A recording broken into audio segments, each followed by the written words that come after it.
Hey, what's going on? My name is Anthony Vitale, and at this time, I'm being joined by Matty Rogers. Some of you might know him better as Real Bad, and he plays guitar for a band called Deez Nuts, and he's from Staten Island, New York. Matt, what's going on? What's up? Real Bad? Can I call you? Is it alright if I call you Real Bad? Call me Matt. Matt, alright. So, the first thing we should go for is the new record. Came out just the other day. Yeah. It's called Binge in Purgatory. It's out on Century Media Records. Currently #1 on the iTunes metal chart. Congratulations. Thank you. Would you do differently this time around? And how do you feel about it? Differently in the recording, when we were writing it, I was like, fuck, like this record has to be good or the band's done. You know what I mean?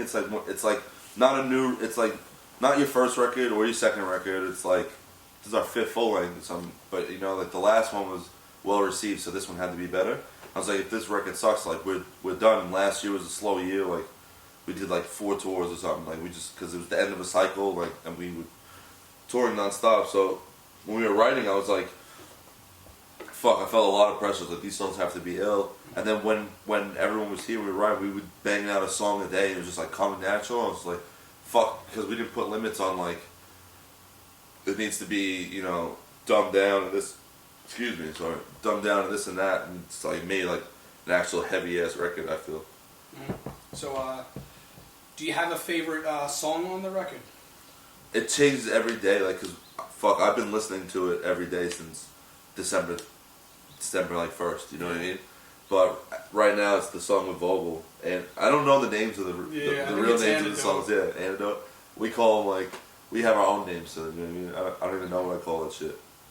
I'll kill you again. That's what it's called. That's what it's called. Yeah. You also got a feature from Jamie Josto on the record. Yeah. It's really good. I enjoy it a lot. It's very fucking hard hitting. It's heavy. Probably one of the. It sounds like a Hatebreed song. Yeah, without a doubt. Without a doubt, it fits his spot really well.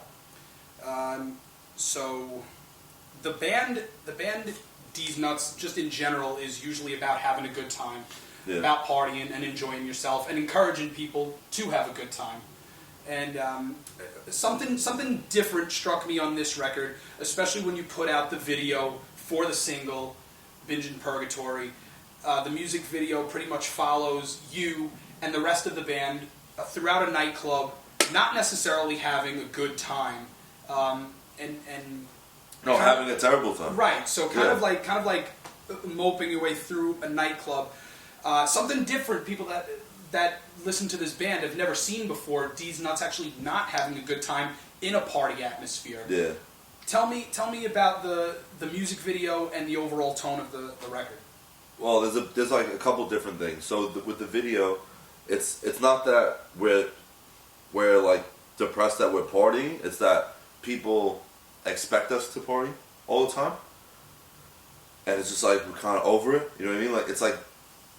It even comes down to like, I don't know, even myself personally, like getting older, like I'm just always expected to be like that fucking crazy motherfucker, you know what I mean? Like, oh, Matt, like let's do this, let's do that, and like, I'm just like over it, you know what I mean? I'm like, I party on my own, like I like to smoke weed all day, or like I drink beer, like I'm drinking beer because I have a hangover because we had a party here last night, and it's just like, I'm not partying, you know what I mean? But doesn't define me, and it's just like, we do whatever we want to do whenever we want. Like we should not be expected to but at the same time we did portray ourselves like that. And another thing with Binge in Purgatory is that fucking like the 4 of us collectively at some stage of our life was like doing something stupid, like drinking too much or doing too much blow or fucking like taking too many pills or whatever. And it's just like the last like 2 years or so, like one person in the band at any different time, like different tours, is like stop doing something. You know what I mean? Like I can't drink this tour because I went crazy last time, or I can't do blow anymore because it makes me fucked up. Like so, it's like we binge when we do it, and then we're just stuck with life on the road. Like fuck, like how long can we do this for? You know what I mean? Like how long like does the party go on? I guess it's just like a big come down for like years of doing shit. Sure. But like we're still a party band. Yeah. You know what I mean? Like there's no party songs on this thing, but as much as we're a party band, we're a real band. Like we're not stuck to a gimmick.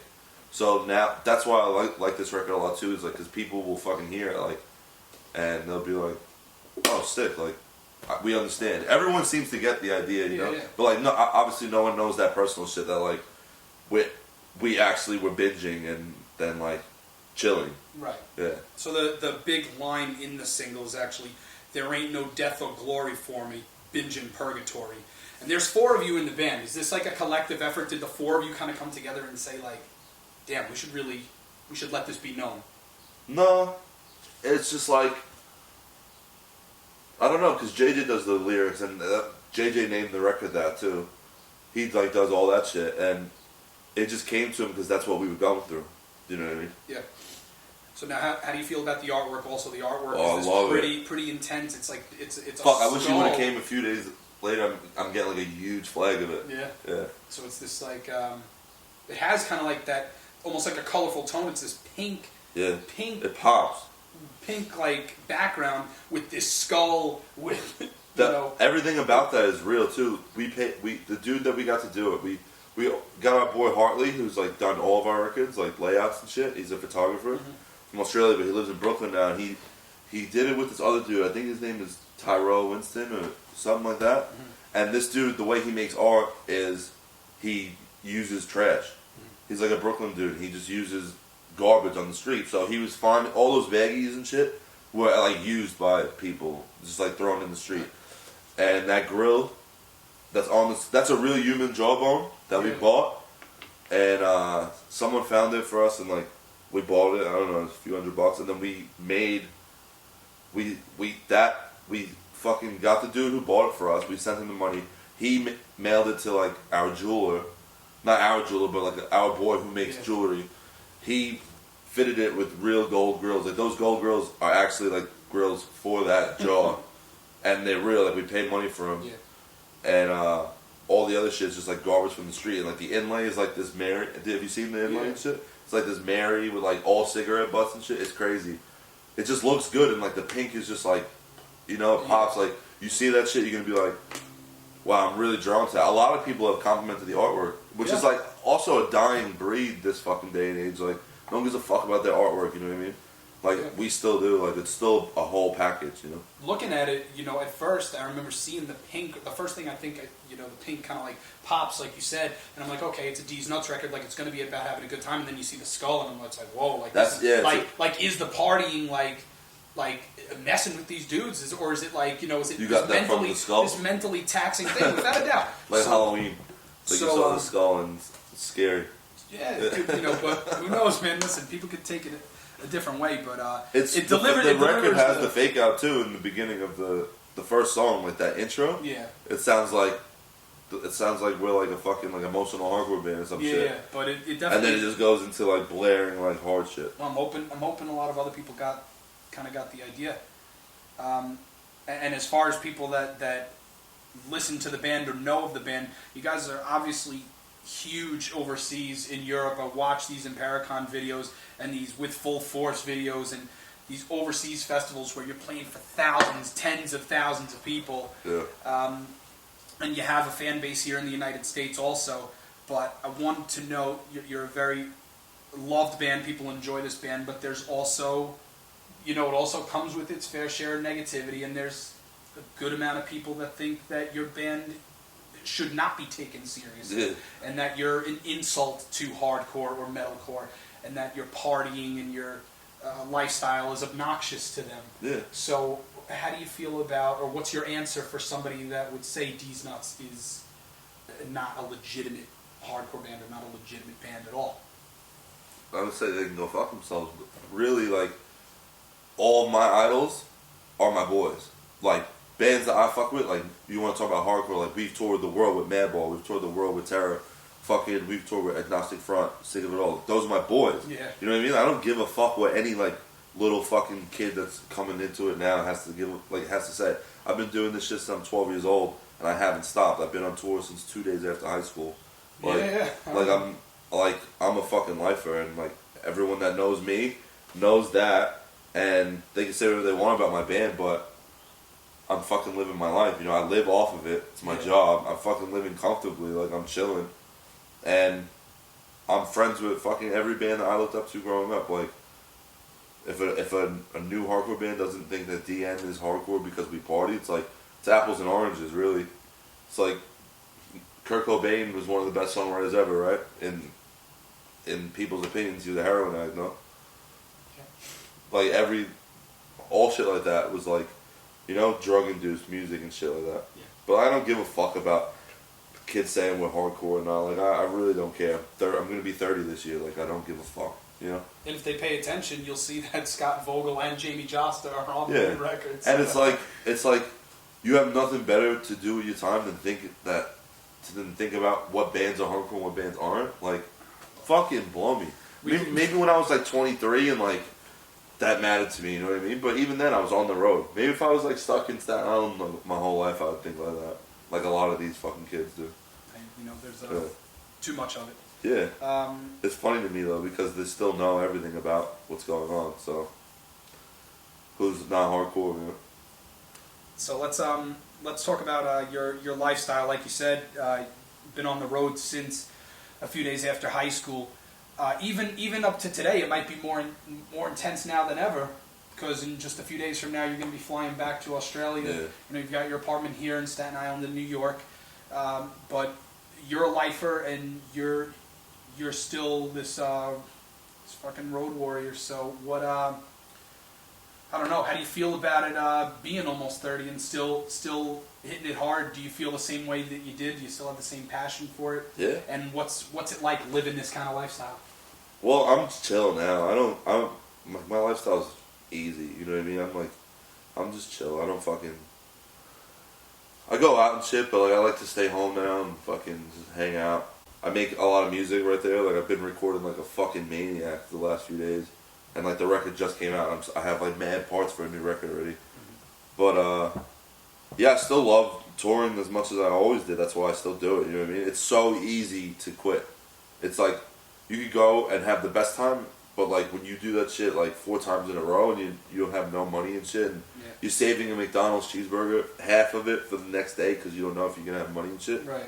It's so easy. I can see like I've had so many of my close friends quit, obviously, and it's like I understand that. You know what I mean? It's like looking back at it now, I'm like, fuck. I'm surprised I didn't. Yeah. But like, luckily, I'm at a level now where I could. It's like touring is comfortable. You know what I mean? It's the only time it's uncomfortable is like when we go to like places like fucking Russia and shit like that. And like even that, it's still fine. I just don't like Russia. Right. But my band hates me for that too because we have crazy shows there. Like we like sell it out and shit. It's right. Like. But I don't know, I just don't like the place or whatever. But yeah, I still have the same passion for it. I am very lucky. Like I couldn't say I would start over at 30. Do you know what I mean? Right. But it's crazy to think about everybody from back home that's not into it anymore. Yeah, everyone, pretty much. Not everyone, but I don't know. From when I was a kid. Yeah, no. Very few. Just about. No one playing at least. No. No. There's maybe, you know, like I said, maybe a few handful, but not from that era. Yeah, you know, it's cool to see younger kids taking it and running with it though. Speaking of that, are there any bands on the road that you've seen or anybody currently that you're listening to that have impressed you at all? What are you listening to currently? Currently, I'm just listening I listen to Death Cab and Sweet. Yesterday I was listening to 100 Demons all day. It's weird. It's like goes by the day. I like this dude named Black too, but it's spelled with a 6 Black. He's like this R&B dude. New bands. I like this band Reality Slap. They just did our tour in Europe. They're from Portugal. They're fucking ill. They're so sick. Check that band out. What else am I listening to? I don't know. I could check my Spotify, but probably like Drake and shit. Yeah. Yeah, I just... New Drake record? I only like 3 songs on it, but I love Drake. Like, I love all his other shit, but... Hell yeah. But that's not hardcore, so... I don't want to get fucking... Leave that out. Crucified with that one. Yeah. But yeah, yesterday I was playing 100 Demons all day, which is weird. Because I haven't listened to them. I listened to them, I love them, like, growing up, but I haven't listened to them in a minute. And then I was, like, playing video games, like, I'm going to listen to music. I put them on, I was, like, in a hard mood, you know what I mean? Yeah. That sounds very gay, but... I was in the mood to listen to hard music. In a hard mood. That's cool. You can do whatever you want. It's your place. I should have did the fucking thing naked on my bed. So where do you? What's next for you, and what's next for DN? We're on tour like the rest of the year. We're booked until December, and then even next year too. We're booked in like April and shit. We're about to go to Australia on Thursday. Right. Do a club tour. Then we're supposed to do Asia right after that, but I think we're doing that in September now. And then Canada, right into Europe for 2 months, and then home for like 3 weeks, and then back to Australia for the official album release tour. Because this one coming up is just a club tour, which is like, so we play like club nights in Australia. It's weird. It's different there than it is here. Like they're weird. They're like kind of fruity. They play like pop punk in the clubs and shit. Like I don't know. So then they always have like a band like playing at the clubs, but they give you fucking loot. It's crazy. And so like in August we're doing like the official album release. Yeah. And then anything in the States maybe? No, we were gonna, but like fuck, like, we lose so much money, and it's like it has to be like worth it, because we did the Horizon tour, Parkway Drive, we did the Hatebreed 10 Years of Perseverance tour. We did like big tours in the States, and then that last one we did, we lost like fucking 40 G's just like renting a van and this and that. So we're going to Canada. All right. Because Canada, like, it's so different once you cross that border. Like, the scene is like, mad kids come to shows, mad kids buy merch and shit. I just spit. It's like worth it for us to do that. Right. You know what I mean? Yeah. So just gonna keep hitting it hard, and it hasn't. The mentality hasn't changed. Just kind of keep going for it, and yeah, not giving up on it. It's cool. Cool to see you still having the same passion. I remember meeting you over 10 years ago. Yeah. At the corner store. Yeah. And it was cool, that man. was And crazy. we were talking about music back then. You let me borrow your first band's As demo. you were, like, just did a demo, right? You let me borrow the CD and rip it to my computer, and you said, "Give it back." That's the only one. And that I shit got. sucks now when I listen to it. Holy Well, shit. it was cool, man. It was Yeah. it was a big way to get me involved in the music. You know, I was looking for a way to get into the local music, so I owe you something for that. Yeah, So I word. appreciate you meeting up with me, and I appreciate Of course. you taking this interview. This is Matt Thank you. Rogers. Listen to Deez Nuts. Listen to Binge in Purgatory. Thanks again, No and doubt. thanks for watching. Thank you.